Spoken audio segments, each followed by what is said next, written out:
Executive Director for the Patriotic Advocacy Network. Now, backed up with the problems some youth are facing, there seem to be a group of people that are taking advantage of situation, influencing this youth to violently protest. What could be the resolution for such?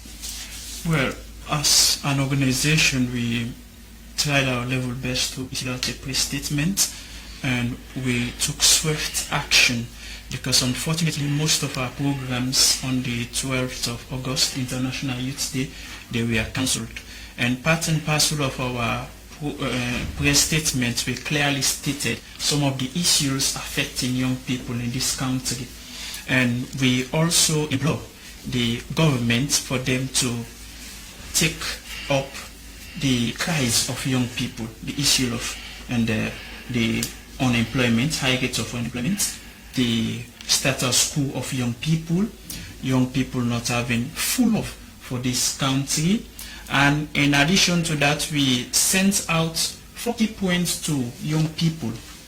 Point number one, we informed young people that they should understand that they are the greatest human resources of this nation, and being the greatest human resources of any country, they have the manpower, they have the will to make and unmake this nation, they have the power to break and unbreak this nation.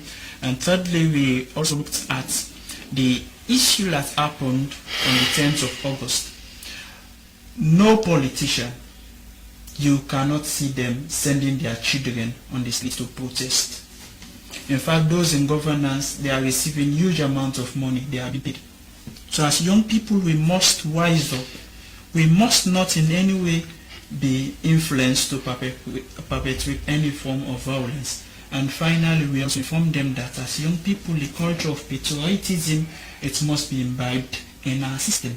And violence has no room within our culture. Then we took another action point looking at the Truth and Reconciliation Commission, the report that was issued out, the TRC. We noticed that most of the recommendations given by the TRC report, they are yet to be met. They are yet to be implemented in this country. And if you check the TRC report, and it highlighted several issues that keep on repeating itself. And also, we also implore the government, we called on the president that these issues of incitement, the cries of young people, they must be addressed. Because when you check the protests that occurred on the 10th, it's something that had been occurring. People have been hearing it, especially on social media. So the government must always be proactive to take swift approach in addressing these issues. So currently we've also established our 14 days peace and patriotism sensitization. We are currently engaging young people. As PAN, we are operating in various districts. So we engage our membership online, then we give them information, and on a daily basis, currently we are sending out flyers. We are engaging social media, and we are having one-on-one discussion. So for now, just like the other brothers mentioned, we need collaboration, we need engagement, and we need a united force in order for us to achieve peaceful Sierra peaceful coexisting. I humbly agree with the point of Mr. Imran when he said that the irony of the entire issue is that electioneering process is fast approaching.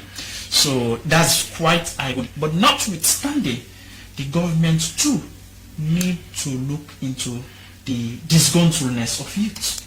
If you check most of the conversation among young people, most young people, they are not happy to even stay in Sierra. This prompts the question, why temporal? Why young people don't want to be in their own country? Why young people, they are always thinking of going to overseas? These are questions that must be answered and addressed.